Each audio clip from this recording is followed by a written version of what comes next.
These guys encircled me and placed one on each arm as they descended. He was, trust me when I say, the unstoppable force in Hollywood. Martial artists around the globe held him in high esteem after he used roundhouse kicks to defeat enemies on screen. The beard, the belt, and the reputation didn't cover up Chuck Norris's deep, personal problems, even though it didn't make it into the press or the red carpet. Those who knew him best could see it. 6 men crossed the finish line. Chuck would never forget the people who mocked his honor and discipline. What were they, exactly? To put it mildly, you will be shocked by some of these names. His meteoric climb from comic relief to Hollywood stardom is a completely harmless tale, because man, what matters most to me is the outcome. The peaceful Oklahoma town of Ryan was the site of Charles Ray Norris's 1940 birth. There are a lot of hardships in this little town. Illnesses of the mind and wallet plagued him throughout his life. His father, who suffered from alcoholism, was a frequent visitor to their lives until he eventually vanished. After he was abandoned, his mother Wilma was left to raise their 3 sons all by herself. They survived on scraps since they were practically impoverished. Due to his shyness, awkwardness, and lack of athleticism, Chuck went unnoticed by his classmates. He endured constant bullying. He was untrustworthy, unfaithful, and lacked confidence. He struggled academically. To everyone else, he seemed to vanish. Regarding his physique, he was, at best, ordinary. Prior to his enlistment in the United States Air Force, his life bore no resemblance to the hero he would later become. Chuck first learned about Tang Soo Do when he stumbled upon a tiny martial arts school in South Korea while stationed there. Traditional Korean martial arts include Tang Soo Do. Initially I was intrigued, but my interest quickly transformed into an addiction. He consistently put in long hours of training, often staying after class to repeat the same moves thousands of times. Not only was he improving his fighting skills, but he was also improving in every other area. Coming back to the US, he dove headfirst into martial arts. He did battle, educated, and founded dojos. Chuck climbed the corporate ladder in a flash during the following decade. He gained the admiration of actual fighters, established a network of karate schools, and won the world championship 6 times. Chuck had to put in a lot of time and effort to earn his black belt, unlike many of his on-screen counterparts. In the 1970s, Hollywood started to take notice. Parts in films like Breaker came his way because of his laid-back demeanor and actual fighting abilities. Get moving, with the tent. Symbolic rather than mere action star, Chuck Norris ruled the 1980s. He possessed a strong will, self-control, patriotism, and moral clarity. Walker, Texas Ranger provided him with an unparalleled platform from which he rose to fame in popular culture. However, even with the light turned on, shadows appeared. His rising stardom intensified the rumors. He was considered too serious, too moralistic, or too stiff by some Hollywood artists and employees. It was said that he lacked the charisma of more famous actors, or that his martial arts style was ridiculous. Of the 12, 6 did more than merely mutter. They ridiculed him, cast doubt on his character, publicly assaulted him, or betrayed him in secret. There will be no forgetting Chuck. He was calm, despite his composure. Resentment had been crossed, and he carried grudges that betrayed his composure. The 6 characters Chuck Norris would never forget, along with the backstory of each toxic relationship, will be discussed next. Anger, respect, and rivalry were all expressed in relation to Bruce Lee. One of the most recognizable fight scenes in martial arts films is the Coliseum fight in Way of the Dragon, which featured Bruce Lee and Chuck Norris. It was breathtaking, brutal, and etched in our memories forever. The real tension, though, began off-screen, in the training halls, over the phone, and through common friends exchanging subtle jabs. This is something most fans are unaware of. At the time of the film's production, Chuck was already a household name in the martial arts community, having won multiple world karate championships. An icon of American martial arts, he was more than just a boxer. Despite being a relative newcomer to the Hollywood scene, Bruce was quickly rising to international stardom, thanks to his electrifying charisma, unconventional dancing style, and brilliant ideas. While Lee had nothing but praise for Chuck's achievements, rumors have it that he believed Norris's approach was overly traditional and focused on winning fights rather than actually fighting well. Chuck couldn't help but notice that the movie was utilizing him as a springboard for Bruce to seize control of the movies, a worthy adversary, indeed, but one that would ultimately be defeated and discarded. Although onlookers viewed the bout as a showcase for two supremely talented athletes, those in their inner circle perceived it as an understated struggle for dominance and an examination of their personal values, sense of self-importance, and pride. When it came to Bruce's Jeet Kune Do style, flexibility was key. On the contrary, it was more favorable to freedom, uncertainty, and flexibility. The type of discipline that comes from repeatedly practicing a move for thousands of hours was something Chuck believed in. In that iconic scene, there was an ideological struggle lurking beneath every block, strike, and glance. Although Chuck did praise Bruce in interviews, describing him as a genius and a true martial artist, insiders say that he didn't always respect Bruce. Martial arts, in Norris's view, should be a lifestyle choice rather than a spectator sport. This made him very happy. Similarly, he despised being ranked second. Even in fiction, Bruce's cloud was long. Even when the cameras stopped rolling, that kind of dynamic lingered for a man like Chuck, who fought for every bit of attention. The fact is that they were actually in a competitive league. Although they kept it a secret, it was founded on mutual respect. That sort of worry lingered for Chuck long after Bruce had departed. Jean-Claude Van Damme, the showboat, was tolerable. A set of techniques was only the beginning for Chuck Norris in the martial arts. They were sacred. They outlined a way of life based on decency, self-control, and applying theoretical knowledge in practical situations. He trained in full-contact karate for a long time and competed in tournaments. The path to his title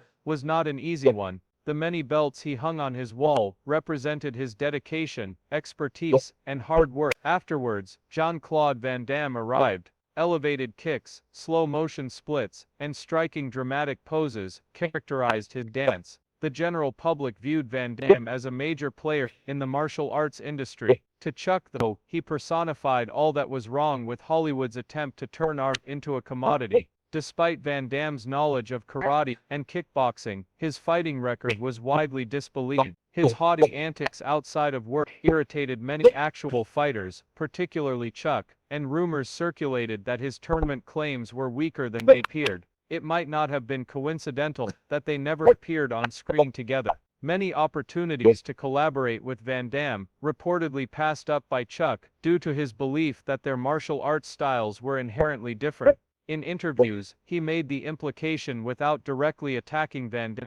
Rather than acting like warriors, he once said that some famous martial artists are more like artists who kick. The audience saw that as an open attack. Chuck had no problem with Van Damme's fame or strength, but he couldn't support the show, which glorified and staged martial arts in a way that diminished the significance of Chuck's own fights. Steven Seagal became Hollywood's first martial arts star in the late 1980s, and the assumption that he would never blink, smile, or lose an on-screen fight quickly became an oversimplified reality. He exemplified the stereotypical icy worker. Off-screen, though, he acted irresponsibly. It didn't take long for Seagal to earn a reputation for being arrogant, uncooperative, and disrespectful toward his fellow martial artists. When compared to his peers, Seagal showed little respect for martial arts legends like Chuck Norris and Bruce Lee. His famous interview, in which he mocked Bruce Lee's fighting abilities, and went so far as to claim that Chuck Norris wasn't a genuine fighter, is widely known.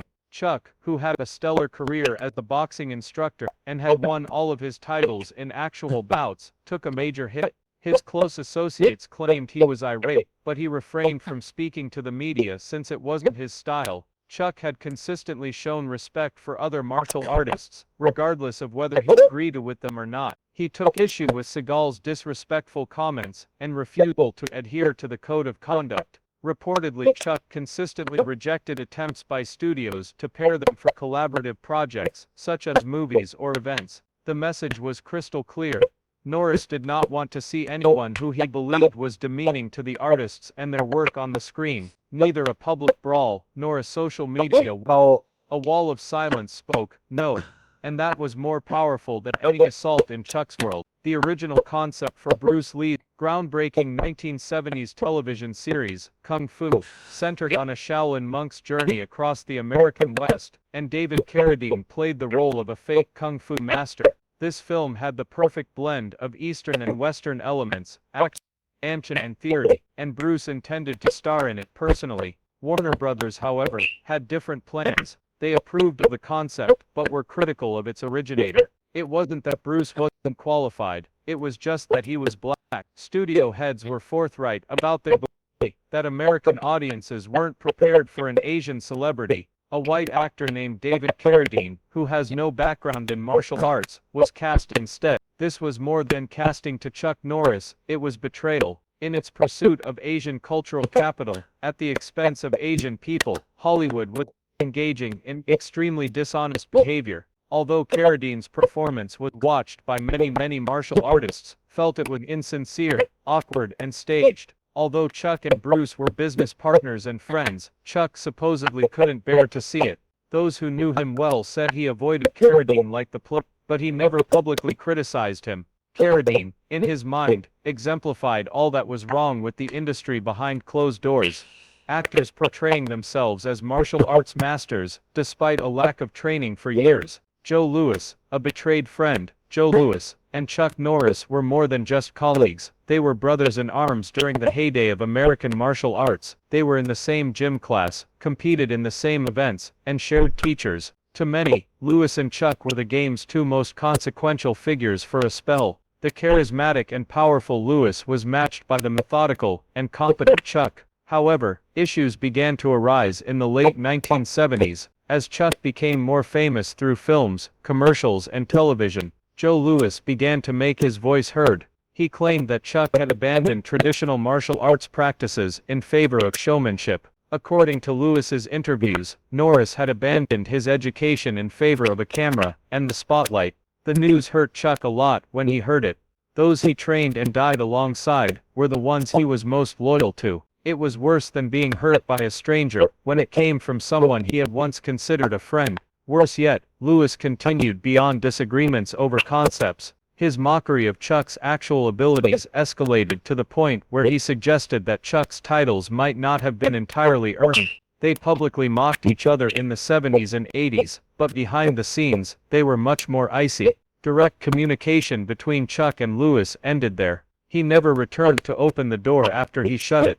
According to those who knew both Chuck and her, this was one of the rare conflicts that Chuck took personally, driven less by ego than by grief. An old family custom was shattered, and the brotherhood went sour. Sylvester Stallone, The Expendables 2 power struggle. Chuck Norris's 2012 surprise return to the big screen in The Expendables 2 caught everyone off guard. However, he arrived with a roar. Chuck was quite clear, before agreeing to be in the film, it had to respect his principles. This required a rewrite of the storyline to make it more family-friendly by removing crude humor and foul language. For a company associated with violence, firearms, and cutting remarks, it was a tall order. Star, co-writer, and film crew member Sylvester Stallone was taken aback. Nonetheless, he publicly stated that Chuck's strong moral code compelled him to make the changes, and he agreed to do so. He was reportedly unhappy about it, according to those who knew him well. Staff members felt the set was too rude, chaotic, and loud for Chuck to have enjoyed it.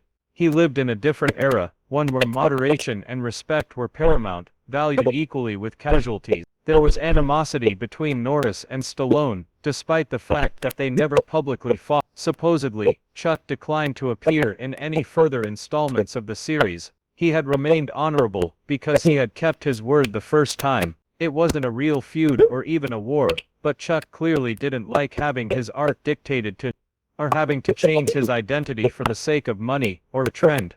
We have learned who the 6 men were who enraged Chuck Norris. But what do these grievances actually reveal about the protagonist? The legendary character who made his bold declaration, "Where is Sydney anyway?" One of these vehicles has her in its rear seat. Chuck Norris's life was structured around the principles of respect, discipline, and loyalty. Crossing any of those lines did not result in yelling or hitting the walls. He permanently closed the door. Scams and fake news weren't what he was after. Since Chuck didn't cultivate a public reputation, he vividly recalled each slight and insult. Its assembly took place in secret. The gentle, powerful man, who was Chuck Norris, will be remembered by his friends and family for his unwavering principles, quiet demeanor, and respect as a martial artist. The results of his actions were more impressive than any publicity he would have received had he sought them out. Motivated by nothing more than modest rivalry or ego, he never harbored resentment. Their origins were more in the values of honor before fame, devotion to one's country, and reverence for martial arts. These days, it seems like every newspaper and social media platform has at least one public feud. Chuck approached issues in a completely different manner. He kept things from getting worse. Concerning the slights and insults he received, he remained silent. Rather than involving himself, he discreetly cut off all communication with anyone who betrayed him or went too far. Chuck Norris didn't have to yell his message from the hills. He made it clear, for those who understood, your actions have consequences, and you should strive to earn respect rather than merely receive it. His proficiency in martial arts was the result of years of training, sacrifice, and perseverance. He would not tolerate any Hollywood attempts to water them down. He was immensely proud of them. It made no difference to Chuck how showy or amazing his martial arts abilities were. Discipline, respect, and the ability to morally defend oneself and others were the themes. As a result, he found it offensive when martial artists like Jean-Claude Van Damme or Steven Seagal used their craft for commercial gain. Even though Chuck had spent his entire life honing his craft, these factors undermined it. When it came to defending the honor of his friend Bruce Lee, Chuck's beliefs and principles were irrelevant. No one could ever trample on his principles. Jackie Chan and Bruce Lee's infamous fight was one of the most famous, fought with a great deal of mutual respect. Obtaining that respect had been a labor of love for both of them. They may have thought about martial arts differently, but that didn't change the fact that they were both important figures in the past. The legendary brawl between Chuck Norris and Bruce Lee exemplified that equilibrium. They were fierce rivals, but they were also well versed in the path to victory. Even though it's easy to lose sight of your values when you're famous in Hollywood, Chuck Norris was rare among his peers because he refused to compromise his principles for the sake of fame, fortune, or approval from others. Whether he was producing Expendables 2 or managing his own company, he followed a system of rules when making decisions. People who had wronged him on a personal level weren't the only ones he harbored resentment toward. He was more dissatisfied with the way things were evolving, and with the reduction of the martial arts he cherished to mere tricks and stunts, as shown in these. He rose to fame as a martial arts expert, who believed that mockery of such abilities harmed the discipline's legacy. Therefore, a straightforward no was frequently more effective than an outburst in public, or a tirade on social media in his eyes. Being strong, disciplined, and truthful are the three most important things in life, as Chuck Norris's life and career demonstrate. Even if he did have problems, it wasn't because he was furious or sought revenge. He was making an effort to maintain decorum in order to safeguard his most prized possessions. He was a legend in the martial arts world and beyond. He was the type of guy who could keep his head held high in any situation. Those who have learned from Chuck Norris's example that strength comes from being unyielding in the face of adversity, have a code of conduct, and stand firm in their principles, are the reason his legacy continues to this day.